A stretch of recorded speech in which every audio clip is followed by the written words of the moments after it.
Welcome back to my channel your problem my solution में आप सबका मैं फिर से स्वागत करता हूँ दोस्तों। एक्चुअली आज मैंने आपके लिए एक काफ़ी अच्छा सब्जेक्ट लाया हूँ जिसकी क्यूरी हमेशा सेल्स पर्सन को रहती है कि आई एम नॉट इंटरेस्टेड। इस ऑब्जेक्शन को हम कैसे हैंडल करें। यस दोस्तों, जब भी कस्टमर हमें आई एम नॉट इंटरेस्टेड अगर कहता है तो हमने इस ऑब्जेक्शन को किस तरह से हैंडल करना चाहिए ये आज मैं आपको बताऊंगा।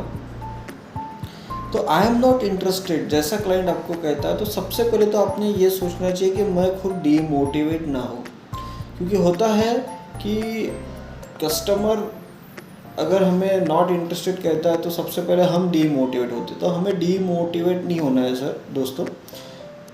हमें सबसे पहले सटीक कारण ढूंढना है कि क्या कारण है कि कस्टमर ने नॉट इंटरेस्टेड हमारे प्रोडक्ट के लिए कहा।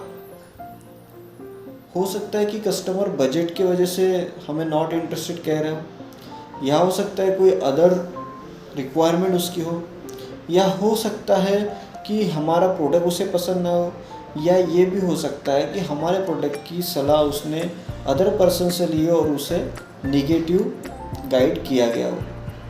तो काफ़ी रीज़न हो सकते हैं नॉट इंटरेस्टेड के, बट हमें ये ध्यान में रखना है कि हम डीमोटिवेट ना हो।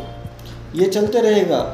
हमें सिर्फ हमारे कस्टमर को फेस करने के लिए हमेशा ये ध्यान में रखना चाहिए कि हम हमेशा पॉजिटिव सोचें, ना कि निगेटिव। नहीं तो हम ही खुद अपने प्रोडक्ट के बारे में निगेटिव हो जाते हैं अगर कस्टमर ने नॉट इंटरेस्टेड कहा तो हमें पॉजिटिव रहना है। सेकंड, हमें क्या करना है कि कस्टमर ने अगर नॉट इंटरेस्टेड कहा है तो उसका सटीक कारण ढूंढना है कि उसने क्यों मना किया। हाँ सर, आप बताइए कि आपको नॉट इंटरेस्टेड है, बट क्यों, क्या कारण है। तो उसका यदि सटीक कारण हमें अगर पता चलता है, जैसा कि बजट का अगर प्रॉब्लम है, तो अगर उसका सेटिस्फेक्शन आंसर हमारे पास है, हम उसका सोल्यूशन अगर दे सकते हैं तो उनको सोल्यूशन दीजिए। उसका अगर कुछ अदर रिक्वायरमेंट है तो उसके अदर रिक्वायरमेंट क्या है वो जान लीजिए।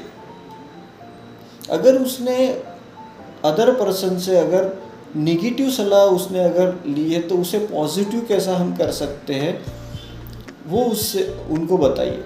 यानी कैसा भी हो, आप उनसे सटीक कारण आपको पता होना बहुत ज़रूरी है कि वो नॉट इंटरेस्टेड क्यों कह रहा है। और यदि आपको सटीक कारण अगर पता चल रहा है तो यदि हमें स्ट्रॉन्ग अगर कारण हमें पता चल गया कस्टमर का कि वो क्यों नहीं बोल रहा है, तो हम उसका कुछ सॉल्यूशन निकाल के कस्टमर को हम कन्वर्ट कर सकते हैं। बट यदि वो कंफ्यूज है कस्टमर और अगर हम उससे फोर्सली अगर बोल रहे हैं तो आप फोर्स मत कीजिए, वेट एंड वॉच कीजिए, उसके फॉलोअप में रहिए और कुछ दिनों के बाद आप फिर से उनसे बातचीत कीजिए। ना कि डायरेक्टली प्रोडक्ट के बारे में बातचीत कीजिए, आप यहाँ वहाँ की बातचीत कीजिए और देन प्रोडक्ट के बारे में आप उसको पूछिए। तो मैं गारंटी देता हूँ कि आपको सही आंसर भी मिलेगा और अगर वो कस्टमर कैपेबल है तो वो आपसे प्रोडक्ट भी लेगा। तो यही आई एम नॉट इंटरेस्टेड इसका एक सॉल्यूशन है, बट ये सॉल्यूशन नहीं है कि हम डीमोटिवेट हो। Thank you.